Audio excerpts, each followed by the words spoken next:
In Joshua chapter 6, verses 3 to 6, God told Joshua what to do for the wall of Jericho to fall, but it made no sense.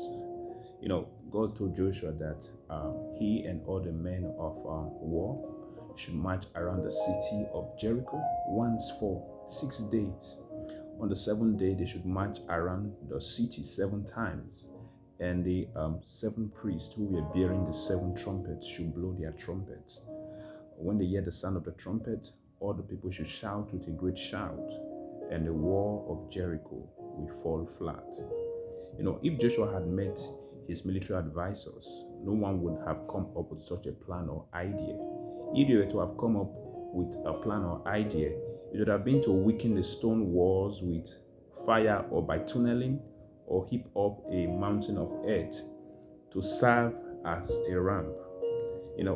The question that comes is, how can marching around the city for 7 days, blowing 7 trumpets, and shouting with a great shout make a wall that was over 4 stories tall to fall? It made no sense at all.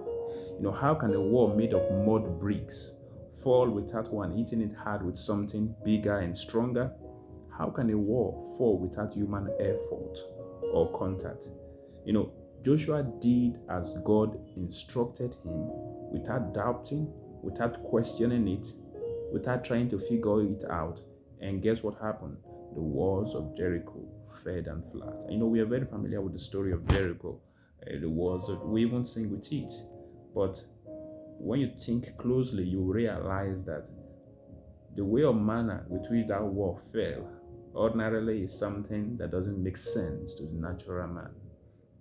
I believe God is taking us through a season of teaching us to live by faith and not by might. A season of teaching us not to depend or trust in our wisdom, riches, or might, but in Him. The way the walls of Jericho fell explains what God meant when He said, "It's not by power or might, but by my Spirit." And what God told Joshua to do for the walls of Jericho to fall explains what God meant when He said His ways are not our ways. If it's not by our power or might, but by His Spirit, it means it's not our responsibility to make it happen, but God's responsibility. When we understand this truth, we would learn to rest and no longer stress. If the ways of God are not our ways, it means how we are expecting it to happen may not be how God has planned it to happen.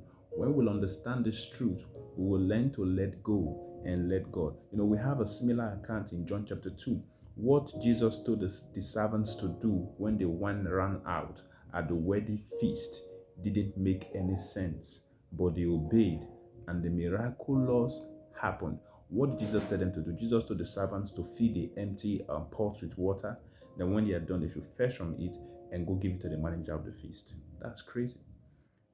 If I were to have been among those servants, Jesus told to fill the water pots with water and draw out from them to go give to the master of the feast, I wonder what my reaction or response would have been.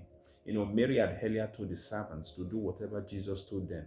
Today, can we truly do whatever God tells us to do without thinking about it for a minute to see if it makes any sense or how it's going to work out?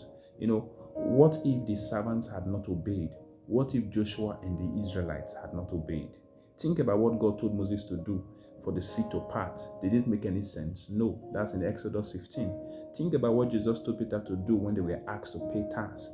Did it make any sense? No, that's in Matthew 17:24. Think about what God told Joshua to do when there was famine. Did it make any sense? No, that's in 1 Kings 17. I believe doing what God tells you to do, even when it makes no sense, it's what makes the impossible and the miraculous to happen. You may have a sickness and God may instruct you not to see a doctor or take meds, but to just drink water, and you receive your healing. You may have a great need before you, and God may tell you to give out the little you're trying to save up to meet with the great need. You may have a penny, you may not even have a penny with you, and God may tell you to pack your bags and go for a mission trip. When God tells you to do something that doesn't make sense, don't think about it, don't question or try to figure it out. Just do it. Don't give room for doubt or delay. God doesn't need your ability to make it happen. All He needs is your trust and your obedience. You will see that these people that witnessed the power, the miracle of God in their days, obeyed God. They obeyed God. They didn't just say, well, God, I trust you. The proof of their trust in God was them walking in accordance with the instruction that God gave to them. You know, God does not need your ability to make it happen. All He needs is your trust and your obedience. God makes things to happen in ways you least expect. And when He does, natural laws are put on hold and protocols suspended. You can't boss or predict God. He does things in unusual ways. God is not a man.